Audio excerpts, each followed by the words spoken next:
Bismillahirrahmanirrahim. Assalamualaikum warahmatullahi wabarakatuh.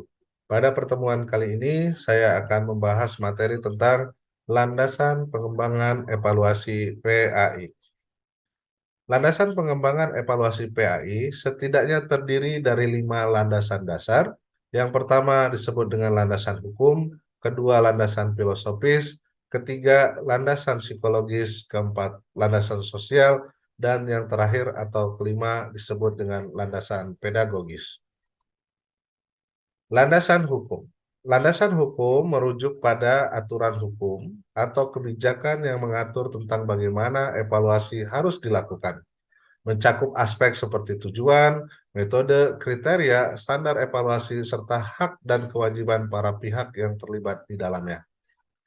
Keberadaan landasan hukum ini bertujuan untuk memastikan bahwa evaluasi benar-benar dilakukan secara adil, transparan, dan juga akuntabel. Selanjutnya adalah landasan filosofis.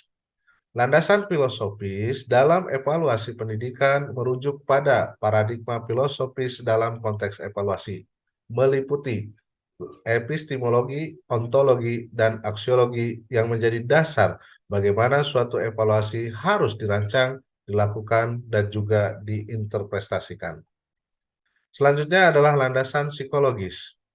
Landasan psikologis dalam evaluasi pendidikan berkaitan erat dengan pemahaman mengenai proses mental, perilaku, dan faktor emosional yang mempengaruhi dan dipengaruhi oleh evaluasi. Hal ini termasuk bagaimana siswa merespon evaluasi, bagaimana hasil evaluasi dapat mempengaruhi motivasi dan sikap siswa, dan bagaimana evaluasi dapat dirancang untuk mendukung pembelajaran dan perkembangan psikologis siswa. Selanjutnya yang keempat adalah landasan sosial. Landasan sosial dalam evaluasi pendidikan mengacu pada konteks sosial, budaya, dan komunitas di mana proses belajar dan evaluasi itu berlangsung.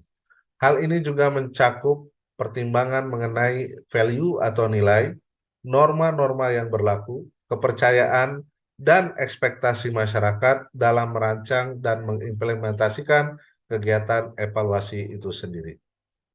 Terakhir yaitu landasan pedagogis. Landasan pedagogis atau landasan yang kelima ini merupakan landasan evaluasi pendidikan yang merujuk pada prinsip-prinsip dan metode pengajaran yang membimbing proses evaluasi ini agar menjadi lebih baik dari sebelumnya. Hal ini juga difokuskan pada cara terbaik untuk mengukur dan meningkatkan hasil belajar siswa, serta memaksimalkan efektivitas pengajaran maupun kegiatan pembelajaran. Demikianlah landasan-landasan evaluasi dalam pengembangan evaluasi PAI. Semoga bermanfaat. Sampai ketemu dengan video-video lainnya. Wabillahi taufiq wal hidayah. Wassalamualaikum warahmatullahi wabarakatuh.